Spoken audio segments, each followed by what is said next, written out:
오늘 본문 읽은 전도서는 상당히 어려운 말씀입니다. 성경의 말씀들이 쉬운 말씀은 없지만 더더욱 이해하기 어려운 말씀이 이 전도서 말씀입니다.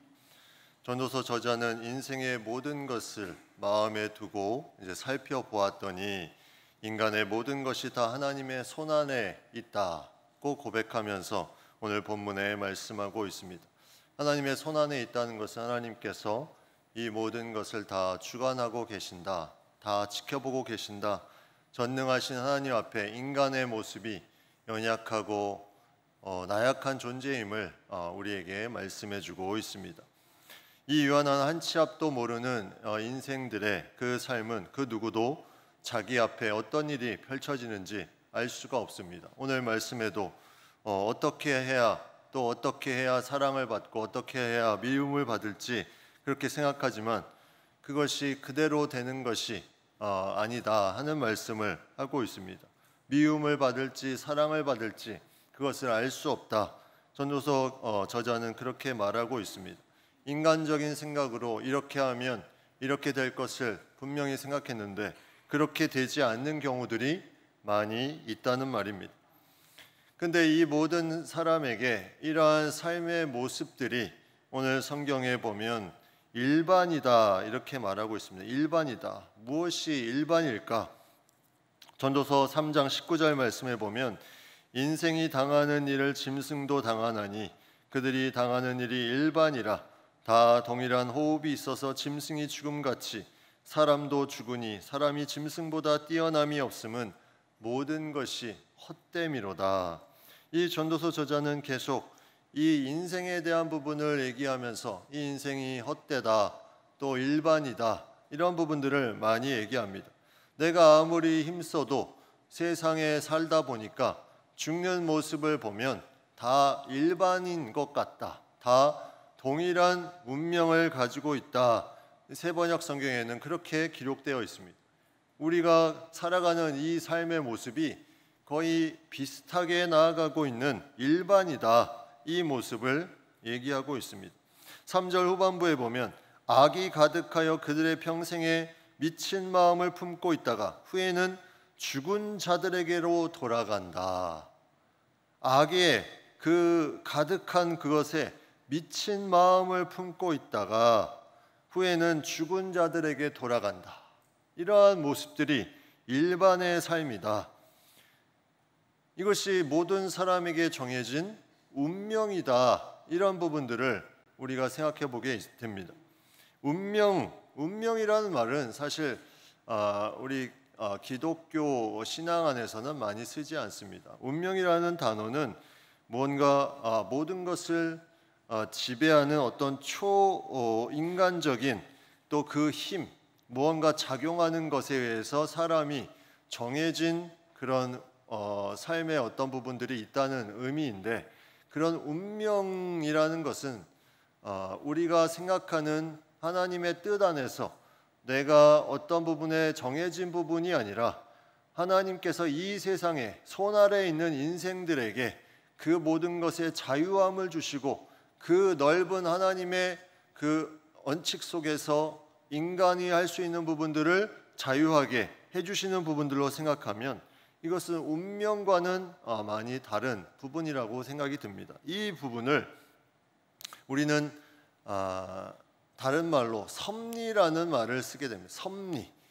운명이라는 말은 약간 점치는 것과 같이 무언가 정해져 있다, 팔자다, 내 운명이다, 운수가 그렇다, 그런 부분들인데 우리가 신앙 안에서는 섭리라는 말을 쓰면서 이 섭리는 내가 가지고 있는 어떤 하나님이 주시는 자유함에 대한 부분들을 누리는 가운데 하나님의 큰 뜻 안에 그 하나님의 큰 계획 속에 그것을 자유하게 펼칠 수 있는 부분들을 하나님이 이끌어 가시는 부분들을 이 세상에 하나님의 섭리다, 이렇게 우리가 생각해 볼 수 있습니다. 근데 그 큰 역사의 흐름 가운데 인생들을 보니 일반으로 가는 인생이 대부분의 모습이라는 거죠. 성경에 많은 섭리에 대한 부분들이 나타나 있는데 섭리라는 단어는 나타나 있지 않습니다. 일반이라는 단어는 나타나 있지만 우리가 사용하는 이것이 하나님의 섭리다 할 때 섭리라는 단어는 나타나 있지 않습니다. 그런데 공동 번역 성서에 이제 번역본으로 보면 이 섭리라는 말이 나와 있는 구절이 이제 몇 군데 있는데 그 중에 하나가 우리 한글 성경의 빌레몬서 1장 15절 말씀에 그가 잠시 동안 그대에게서 떨어져 있던 것은 아마 그를 영원히 그대의 사람으로 만드시려는 하나님의 섭리인지도 모릅니다. 이렇게 되어 있습니다. 이제 오네시모라는 이 종이 빌레몬이라는 주인에게서 그가 떠나서 그가 결국 감옥에 가게 되는데 그 안에서 바울을 만나고 예수님을 영접합니다. 그가 새로운 사람으로 변화되는데 그러한 삶의 변화의 모습이 하나님의 섭리인지도 모릅니다 하면서 바울이 빌레몬에게 그 주인에게 얘기하면서 그 종이었던 오네시모에 대한 용서를 구하는 그런 부분들이 이 빌레몬서에 나와 있습니다. 창세기 50장 20절에도 요셉이 애굽으로 팔려간 다음에 그가 고백한 내용이 있습니다. 당신들은 나를 해하려 하였으나 하나님은 그것을 선으로 바꾸사 오늘과 같이 많은 백성의 생명을 구원하게 하시려 하셨나니, 이게 하나님의 섭리라는 겁니다. 인간의 생각으로는 요셉이 미우니까 팔아 넘기자 했지만 그것이 그 많은 백성을 살려내는 하나님의 섭리였다. 이것이 성경에 나타나 있습니다. 그렇다면 이 섭리를 누릴 수 있는 사람들은 어떤 삶을 사는 사람들일까? 오늘 말씀은 그러한 일반인 인생의 모습에서 이 섭리를 누리는 특별한 인생에 대한 부분을 언급하는데 그 언급한 내용은 아주 기초적이고 기본적인 내용으로 이루어져 있습니다. 그래서 그런 부분들이 우리에게 깊이 다가오는 이유가 이 전도서 저자는 분명하게 그의 삶을 통해서 우리에게 들려주고 있는 중요한 내용입니다. 그게 뭐냐면 4절 말씀에 아주 리얼하게 이런 표현을 씁니다. 모든 산자들 중에 들어있는 자에게는 누구나 소망이 있음은 산개가 죽은 사자보다 낫기 때문이다. 살아있는 개가 죽은 사자보다 낫다. 사자는 어떻습니까? 동물의 왕처럼 위험과 그 무서움과 그 힘이 느껴지는 동물이 이 사자입니다. 근데 개는 당시에 비천함과 더러움의 상징으로 인식되는 그런 동물이 이 개였습니다. 그래서 어떤 말씀까지 있냐면 잠언 26장 11절에 보면 개가 그 토한 것을 도로 먹는 것 같이 미련한 자는 미련한 것을 거듭 행한다. 이런 표현도 나와 있는, 개는 그 당시에는 무언가 더럽고 비천한 부분들, 이러한 부분들의 상징적인 거였는데 그럼에도 불구하고 살아있는 개가 죽은 이 동물의 왕인 사자보다 낫다. 그 이유는 바로 소망이 있기 때문이다. 이 말씀을 하고 있습니다. 누구나 이 살아있는 자들에게는 소망이 있다. 죽은 자는 이 땅에서 이미 끝난 거지만 이 땅에서 소망을 둔 그 사람들에게는 무언가 새로운 삶을 살 수 있는 무언가가 있다는 것을 말씀하고 있습니다. 그래서 이 부분은 이 땅의 중요한 새로운 무언가를 전도서 저자가 발견했다는 겁니다. 내가 이렇게 살아봤는데 이 전도서 저자인 이 솔로몬이라고 알려진 이 저자가 오랜 시간 끝에 그의 노년에 고백해 보니 이제 이러한 삶의 일반인 삶이 아니라 뭔가 특별한 삶이, 특별한 인생이 있음을 그가 깨닫고 고백하는 내용이 이 전도서의 내용입니다. 그 중에 오늘 본문은 이 특별 인생의 모습을 몇 가지 보여주고 있는데 첫 번째 모습이 7절에 나오는데 그 모습이 뭐냐면 가서 기쁨으로 내 음식물을 먹고 즐거운 마음으로 내 포도주를 마실지어다.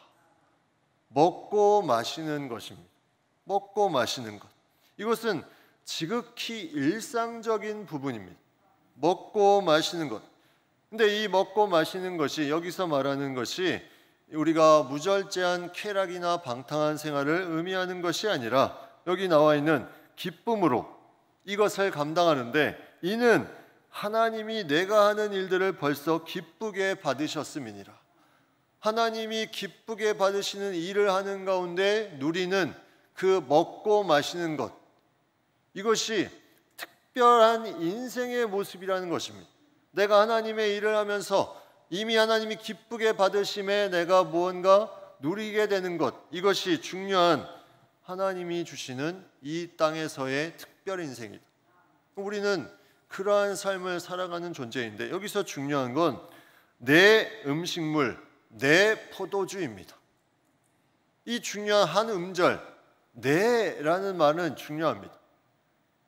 자신의 음식, 자신의 포도주를 먹고 마시는 것, 이게 우리가 누리는 겁니다. 그런데 우리는 내 것이 아닌 다른 것의 욕심을 계속 가집니다. 다른 것을 먹고 마시려고 합니다. 이 부분이 내가 일반 인생으로 살아가는 가장 중요한 요인이 된다는 거죠. 특별 인생은 다른 사람의 것을 먹고 마시려는 것이 아니라 내 음식, 내 포도주를 먹고 마시는 것입니다. 솔로몬이 어떠한 인생을 살았습니까? 열왕기상 10장 23절에 보면 솔로몬 왕의 재산과 지혜가 세상의 그 어느 왕보다 컸다, 이렇게 나와 있습니다. 솔로몬은 엄청나게 많은 것들을 그가 취하고 누렸습니다. 그런데 그것을, 그렇게 많은 것을 취하는 삶이 특별 인생인 줄 착각했는데 이제는 그것이 잘못된 것이며 내게 있는 그 음식물, 내게 있는 포도주를 그것을 마시며 먹으며 누리는 것이, 그것이 특별 인생인 것을 그가 깨닫기 시작합니다. 우리의 욕심이 특별 인생에서 일반 인생으로 전락시킨다는 말입니다. 하나님이 주시는 이 전도서 기자를 통해서 주는 하나님의 뜻은 내가 가지고 있는 그 아주 일상적인 것, 네가 가지고 있는 그것을 잘 누리는 것, 하나님이 인정받는 범위 내에서 잘 누리는 것이 그게 특별한 인생인데, 인생은 계속해서 무언가를 계속 쌓으려고, 무언가를 취하려고 나아가는 그 부분이 일반 인생임을 우리에게 말씀해 주고 있습니다. 그러한 일반 인생 가운데 전도서 저자는 깨닫습니다.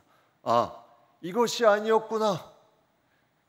내가 그렇게 아둥바둥 무언가 취하려고 쌓으려고 했던 그 모습이 특별 인생이 아니라 하나님이 인정받는 그 일을 하는 가운데 내게 주신 것을 먹고 마시는, 누리는 것이 특별한 인생이었구나. 이것을 그의 삶의 말미에 깨닫게 됩니다. 이 얼마나 중요한 것입니까? 하나님 중심으로 살아가면서 이것들을 누릴 수 있는 것. 그래서 어거스틴이라는 그 초대교회 교부가 이런 말을 했습니다. 하나님을 사랑하라. 그리고 내 마음대로 해라. 하나님의 인정받는 뜻 안에서 내 마음대로 내 것을 먹고 마시며 그것을 누리며 나아가는 인생이 특별한 인생이다. 하나님 없이 막 취하려고, 누리려고, 가지려고 하는 것은 일반 인생일 뿐이다. 모든 사람들이 그것을 추구하는데 특별 인생은 그것이 아니라 하나님이 주시는 귀한 그 삶 가운데 내게 있는 것을 누리고 나아가는 것이 특별 인생임을 말씀해 주고 있습니다. 그래서 오늘 말씀의 8절에 내 의복을 항상 희게 하며 내 머리에 향기름을 그치지 아니하도록 할지니라. 이것도 동일한 의미입니다. 여기서 흰 의복은 잔치를 상징합니다. 잔치를 누리는 것. 그리고 향기름은 여기에 즐거움과 거룩한 기쁨을 상징하는 부분입니다. 계속 기쁘고 즐거움으로 누리는 삶, 이게 하나님 앞에서 그 삶을 살아가는 아름다운 특별 인생의 모습임을 우리에게 말씀해 주고 있습니다. 이 전도서 저자는 무언가 내가 자꾸 쌓고 자꾸 부를 누리고 영화를 누리면 그것이 특별 인생인 줄 생각했는데 이것이 착각이고 그의 노년에 보니 내게 주어진 것에 하나님이 인정하는 그 범위 안에서 먹고 마시는 것이, 이것이 특별 인생임을 깨닫게 됩니다. 그리고 두 번째 그가 깨닫는 것은 오늘 말씀 9절에 나오는 내용입니다. 내가 사랑하는 아내와 함께 즐겁게 살지어다. 내가 사랑하는 아내와 함께 즐겁게 살지어다. 이것에 대한 그의 고백을 하고 나아가는 것, 가정에서의 일상적인 모습입니다. 그런데 솔로몬은 그가 어떠한 삶을 살았습니까? 그의 모습에 어떠한 모습이 있었습니까? 그는 왕비가 60명이며 후궁이 80명이었다. 솔로몬이 기록한 아가서 말씀에 나와 있습니다. 그가 많은 아내를 두고 많은 첩을 두고 살았습니다. 그것이 그의 삶의 특별 인생인 줄 생각했는데 그의 삶의 말미에 보니 그가 고백하는 내용이 뭡니까? 내가 사랑하는 아내와 함께 즐겁게 살지어다. 이것을 고백하며 나아가고 있습니다. 그렇게 많은 자신이 누리려고 했던 그 욕심이 특별 인생이 아니라 그냥 인간이 그냥 살아가는 일반 인생일 뿐이고, 특별 인생은 하나님이 주시는 귀한 마음으로 그 가정 안에 남편과 아내와 함께 즐겁게 살아가는 것이다. 이것이 하나님이 주시는 특별한 삶임을 이 전도서 기자가 그의 삶의 말미에 깨닫게 됩니다. 세 번째는 10절에 나옵니다. 내 손이 이를 얻는 대로 힘을 다하여 할지어다. 이제 죽은 후에는 일을 할 수가 없다. 여기는 일의 종류를 말하는 것이 아니라 일을 하는 것 자체의 중요함, 소중함이 있음을 말하고 있습니다. 전도서 3장 22절 말씀에 그러므로 나는 사람이 자기 일에 즐거워하는 것보다 더 나은 것이 없음을 보았나니 이는 그것이 그의 몫이기 때문이라. 일에 즐거워하는 것보다 더 나은 것이 없음을 보았다. 일에 대해서 무언가 가치를 가지고 즐거워하는 것, 이것이 아주 평범하지만 이것이 특별 인생의 모습임을 말하고 있습니다. 오늘 본문에는 전도서 저자가 아주 평범함 속에 그의 고백을 하고 있습니다. 그 평범함, 이 평범함 속에 자신이 가지고 있는 생각을 계속 나누고 있습니다. 먹고 마시는 것, 아내와 함께 즐겁게 사는 것, 그리고 하나님이 주신 마음을 가지고 일을 열심히 감당해내는 것. 전도서 2장 24절에 사람이 먹고 마시며 수고하는 것보다 그의 마음을 더 기쁘게 하는 것은 없나니 내가 이것도 본즉 하나님의 손에서 나오는 것이로다. 하나님의 손에서 나오는 것이로다. 이것을 이제서 깨닫습니다. 그전에는 취하고 쌓고 무언가를 계속해서 자신의 삶에 축적하려고 했던 그 모습이었지만, 이제 마지막에 가보니 그것이 특별한 줄 알았는데 그것이 아니라 그것이 일반적인 사람들의 모습이었고, 특별 인생은 하나님이 주신 그 모든 기쁨과 즐거움 안에서 내가 누리며 살아가며 가정 안에서 일하며 나아가는 것, 이것이 특별 인생임을 그가 고백하고 있습니다. 전도서를 쓴 저자 이 솔로몬이 자신의 모습에 많은 이것들을 쌓으려고 했고, 또 많은 아내를 두었고, 또 그가 일이 아닌 권력으로 무언가를 취하려고 했던 그 부분을 이제 하나님 앞에 다 자신의 모습을 내어놓고, 이러한 인생이 아니라 정말 하나님이 주신 특별한 인생은 평범함 속에 있었구나. 내가 자꾸 추구하려는 것이 하나님의 뜻과는 반대되었구나. 이것을 그가 깨달으면서 나아가고 있습니다. 그런데 이러한 깨달음은 놀랍게도 창세기 말씀에 나오는 하나님이 주신 복과 정확하게 일치하고 있습니다. 창세기 2장 16절 말씀에 여호와 하나님이 그 사람에게 명하여 이르시되 동산 각종 나무의 열매는 내가 임의로 먹되, 하나님이 허락하신 그 모든 나무를 임의로 먹되, 마음대로 누리라, 먹고 마시라, 하나님이 허락하신 것 안에서. 근데 인간의 그 특별 인생이 일반 인생으로 정락하는 것이 왜 그렇습니까? 허락하지 않는 것을 먹으려 하기 때문입니다. 거기에 문제가 있었습니다. 두 번째, 창세기 2장 18절, 여호와 하나님이 이르시되 사람이 혼자 사는 것이 좋지 아니하니 내가 그를 위하여 돕는 배필을 지으리라. 내 아내, 사랑하는 아내와 함께 즐겁게 살지니라. 바로 하나님이 창조 시대에 주셨던 인간에게 주신 특별 인생이었습니다. 근데 인간이 악해서 이 부분을 오히려 자신의 마음으로, 자신의 욕망으로 다른 것을 통해서 더 채워놓으려는 그 마음 때문에 특별 인생이 일반 인생으로 전락하기 시작합니다. 창세기 3장 17절 말씀에 너는 내 평생에 수고하여야 그 소산을 먹으리라. 물론 이 말씀은 인간의 죄로 인해서 주어진 하나님의 말씀이지만 분명히 인간에게는 내 평생에 수고하여야 소산을 먹는 법칙을 만들어 놓으셨다는 것입니다. 그러면 인간이 일하는 것에 그 중요한 가치, 일이 어떤 종류에 상관없이 그 가치가 하나님이 우리에게 주신 귀한 삶의 모습임을 우리는 생각해 보며 그 삶으로 나아가야 된다는 것을 말씀해 주고 있습니다. 이러한 삶, 결국 이러한 삶은 인간이 어떠한 부분에 앞니를 애측할 수 없지만 분명히 하나님이 주시는 그 놀라운 사랑과 은혜 가운데 내가 누리며 함께하며 또 일하며 또 가정 가운데 나아갈 수 있는 길이 우리에게 특별 인생임을 분명하게 말씀해 주고 있습니다.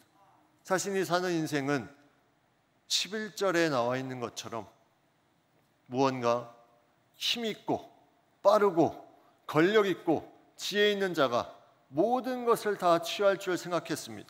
11절 말씀해 보면 내가 다시 해 아래에서 보니 빠른 경주자리라도 선착하는 것이 아니며 용사들이라고 전쟁에 승리하는 것이 아니며 지혜자들이라고 음식물을 얻는 것도 아니며 명철자들이라고 재물을 얻는 것도 아니며 지식인들이라고 은총을 입는 것이 아니니 이는 시기와 기회는 그들 모두에게 임함이니라.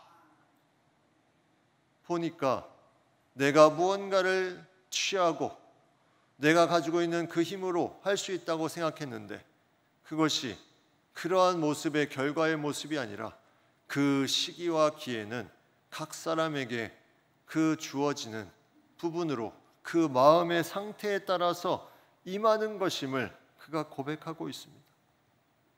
이러한 삶의 모습에 우리가 살아가는 삶의 모습을 비춰보면 내가 어떠한 삶을 살고 있는지, 나는 너무나 많은 것들을 먹고 마시려고 욕심을 부리고 있지는 않은지, 내가 아내와 함께 즐겁게 사는 그 마음이 흐트러지면서 다른 마음을 가지고 있지는 않은지, 내가 일하는 것이 못마땅하고 지겹고 힘들어서 이 일 자체에 대한 소중함을 느끼지 못하고 있지는 않은지, 우리의 일반 인생이 특별 인생으로 가는 것, 이것은 아주 평범함에 있었습니다. 아주 평범함을 누리지 못하기 때문에 우리의 인생이 특별 인생이 아닌 일반 인생으로 가고 있었다는 것.